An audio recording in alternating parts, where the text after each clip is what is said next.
Good morning. Talking this week, questions about death. Started by asking the question, what is death? And then talked about what it was like to die. Today, I want to talk a little bit at the question, what happens when we die? Do we go straight to heaven and hell? Are we judged? Do we go to sleep? So there's sort of three answers that get given to this question. One is that believers go immediately into God's presence. The second is that there's something called purgatory. And the third is that we go to sleep until the resurrection that is mentioned in the book of Revelation.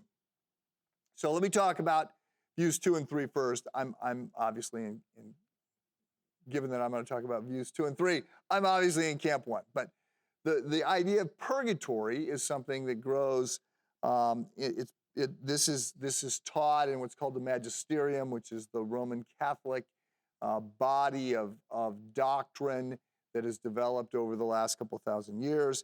The argument, initial evidence for it comes from a book called Second Maccabees, which is one of the books that exists in what we call the apocryphal books, which is a number of books that get dated between the end of the Old Testament and the beginning of the New Testament.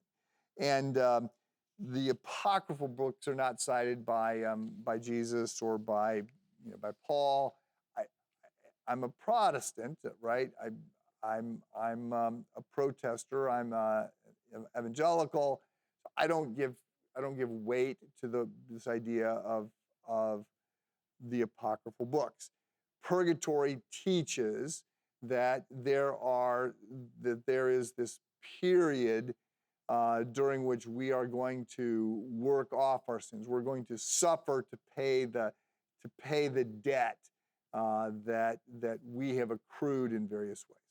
So I don't believe that there is such a thing as purgatory, believing that the death and the payment of Christ is sufficient. So our sanctification process is fast forwarded at our death to match our glorification. I also don't believe in the idea that our soul goes to sleep until the resurrection. So this is a view that actually seems to be gaining a little bit of more traction in recent years, and some of the scholarship here goes to those that don't like the idea that the soul can exist in a disembodied state. So there's lots of theological discourse about the distinction between the soul and the spirit, and the body and the soul and the spirit, whatever. I'm not going to go there other than to say, look, I understand that I'm very, very much against the Gnosticism that wants to elevate the importance of the body. And I do understand that sleep is used as a metaphor in the New Testament for death. Jesus talks about Lazarus going to sleep when he had died. So I understand some of the arguments for it, but I favor the first view, which says, look, that there is an intermediate state. To be absent from the body, as Paul talks, to die means that our body goes into the ground, awaiting the resurrection, but that our soul goes to be with God. And that there's, we don't get a lot of the specifics here, but we see, for instance, in Luke 16, we've got Lazarus and Abraham and the rich man, right, in some sort of intermediate state. Jesus promises the thief on the cross. He says, "Today you will be with me in paradise."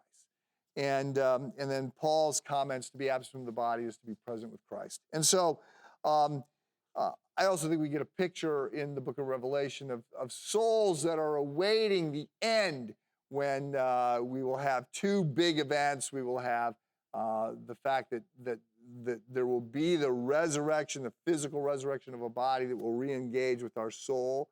And then, of course, the ultimate coronation celebration for Jesus. So what happens when we die? I would argue our body goes into the ground and our soul goes to be with God. Have a good day.